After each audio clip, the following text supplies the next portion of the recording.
All right, let's start. Let's talk about swag.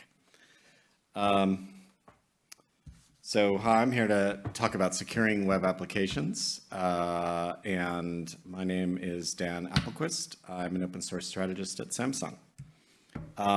So just a brief intro to me. As I said, I'm at Samsung Open Source Group.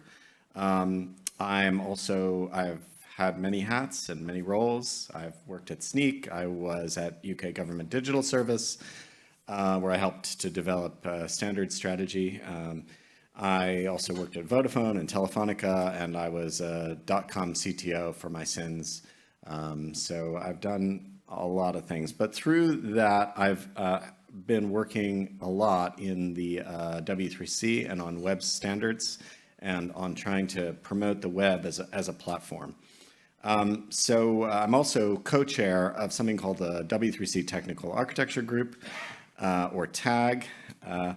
And I'm a member of the OpenSSF TAC as well. It's a little bit confusing sometimes between my TAG meetings and my TAC meetings. I have to figure out where I am. I'm also a dual national living in London, which gives me a little bit of an international perspective, I hope. Anyway, why the web?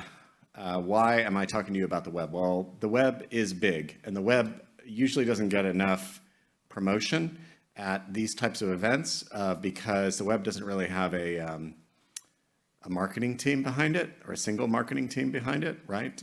Because the web is very dispersed. It's actually an open platform. It's famously not actually owned by anybody.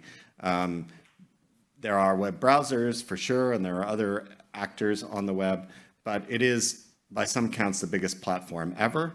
There are over 5 billion people constantly using the web, and people use the web for everything in their lives, and that includes very personal things. So things like healthcare, government services, access to government services which may be very personal, like applying for benefits or registering your car, or regular kind of stuff that people do in their lives, paying their taxes. Financial services are people use the web, things that have to do with personal safety. Marginalized communities reach out to each other to create community on the web and to share information, which can be very personal depending on where you are and what community you're a part of. People use social media for all kinds of things, including political speech. The web, therefore, is an enormous attack surface, and it's a place where we really need to pay some attention. Threats can include exfiltration of data, so privacy threats, installation of malware, installation of things like ransomware, stealing money, just plain old stealing your money, stalking, identity theft, and just plain snooping on you, right? So there are plenty of ways in which people, bad actors, and people who don't think of themselves as bad actors as well, are using the web in ways that are kind of not so great, or taking advantage potentially of security threats and holes in order to do stuff that's not great. That's why in the TAG we have a design principle. One of the things that we do in the TAG is we define design principles for the web, and one of our top design principles is it must be safe to visit a web page. Why is it that it must be safe to visit a web page? Because you could get a text message from somebody purporting to be your bank, and without thinking, I've done it, right? We've all done it. You without thinking, you tap on that URL. You're like, oh, my bank needs to know something about me, right? Well, immediately you are downloading and running code from some website that you have no idea who they are. They could be a malicious website. Probably in the case where you get a phishing message, it is a malicious website, and that malicious code will do anything it can to exploit vulnerabilities in the system that it's being downloaded into and run in order to get access to all kinds of information, to phish you, to pretend to try and get you to game you, to agree to permission checks, all that kind of stuff. Or it could be that you are visiting a website which you know is a trusted website, but there's malicious code buried inside it because many websites have advertisements, and those advertisements are being provided by third parties, and those third parties are not, no, the website that you're going to, be it New York Times or what have you, doesn't really have control over what that third-party content is. So therefore, it must be safe to visit a web page. You must be able to, you must have that as a kind of precept for using the web. And also, the web is open source. Predominantly, the browser engines are all open source projects. Developer tools are open source projects. So all the tools that people use when they're building their web applications are all open source. And the libraries, polyfills, and frameworks, yep, those are all open source projects, right? So there's a huge attack surface within the open source space that is also related to the web and having an impact on how people use the web. Right, so coming back for a second. So that's about why I'm talking about the web today, because I think the web is an important thing that we need to think about when we're thinking about security. Coming back to W3C for a second, W3C is an organization which was set up by Tim Berners-Lee in 1994. It's got, as of today, 360 member organizations. It develops things, web standards like HTML. Okay, some people say it doesn't develop HTML anymore, but develops other kinds of things that are related to HTML, APIs, other kinds of specifications, and standards and design principles, which are a lot of the things that I work on.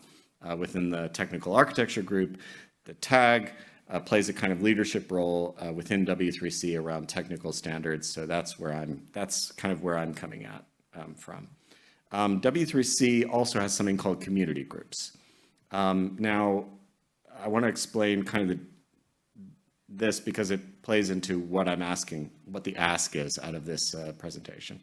W3C has different kinds of groups. They have working groups and interest groups and also special groups like the TAG, but often it's very difficult for non-members, or that is people who work or are affiliated with organizations that are not W3C member organizations. It's difficult for those people to get involved in those types of groups because there's an invited expert process that you have to go through. There's a lot of rigmarole and red tape.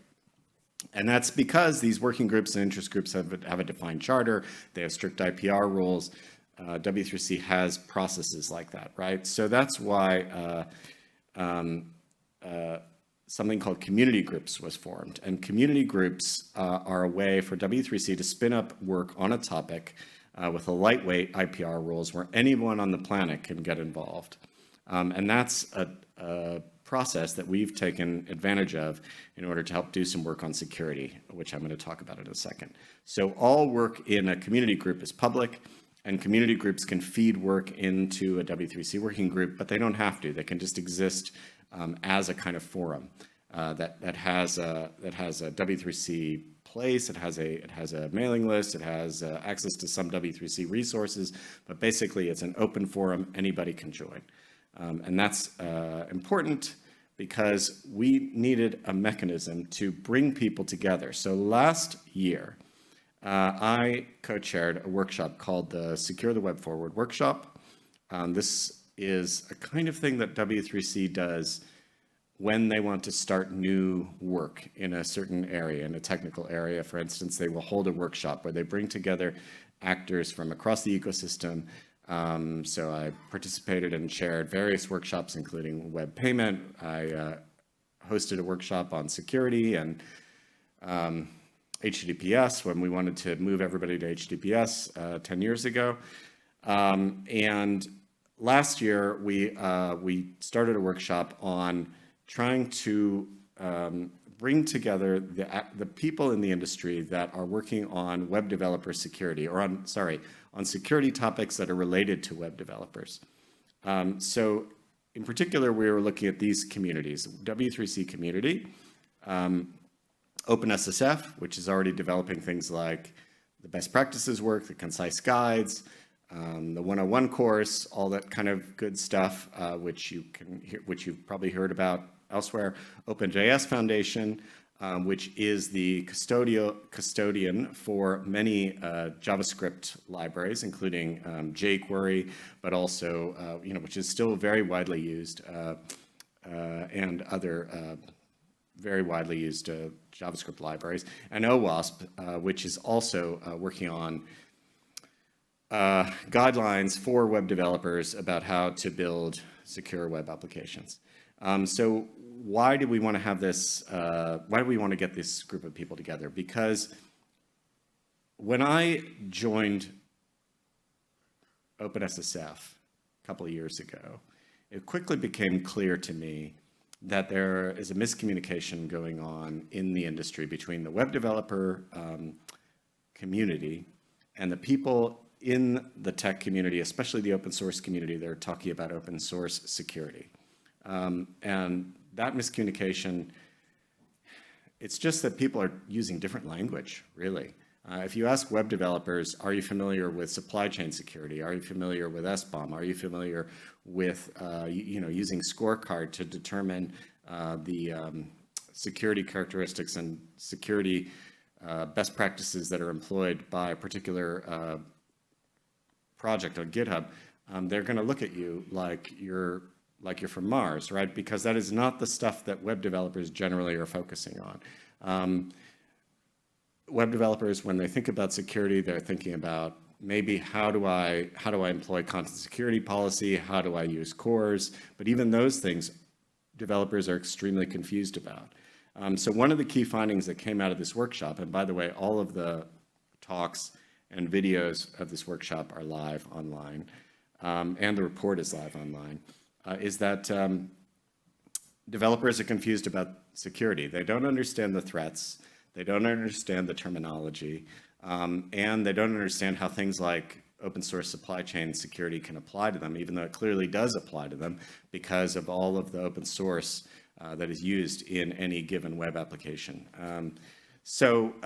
One key finding, another key finding was that we need to talk more. We need to have a place where the web developer community and the security community can kind of exchange ideas and come up with some solutions to these problems and really help to level up security on the web, security for web developers. So that's why we created some Secure Web Application Guidelines Community Group, SWAG, because everything needs to have a backronym.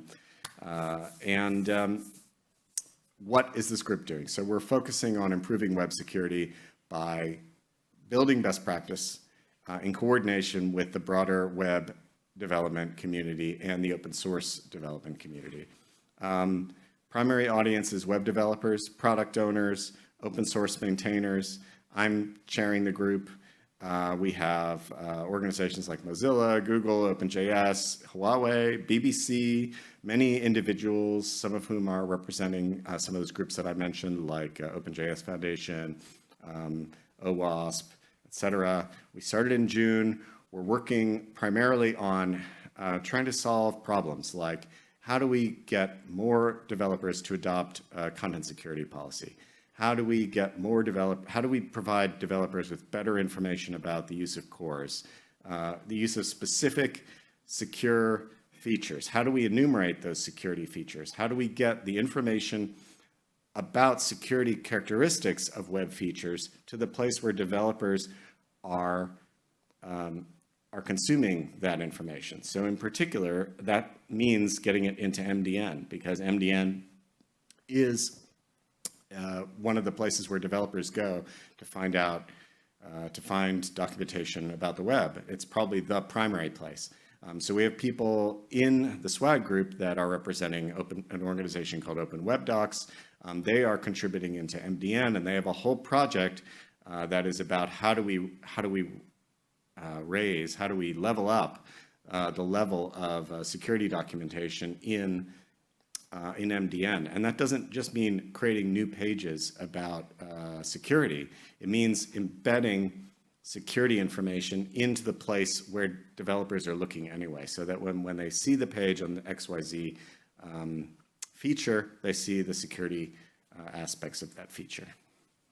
How am I doing? I think I should probably hurry up. Okay, so what are we working on? Best practices development, developer principles, threat models, security tools. I'm not going to go through all of this, but basically I've told you a lot of it already. We're documenting the use of security features, and we're securing the development practice for people that are building frameworks, polyfills, and libraries. So that's, again, a different kind of audience that we want to reach out to. So it's developers that are building websites on the one hand, and developers that are building libraries and polyfills, et cetera, on the other.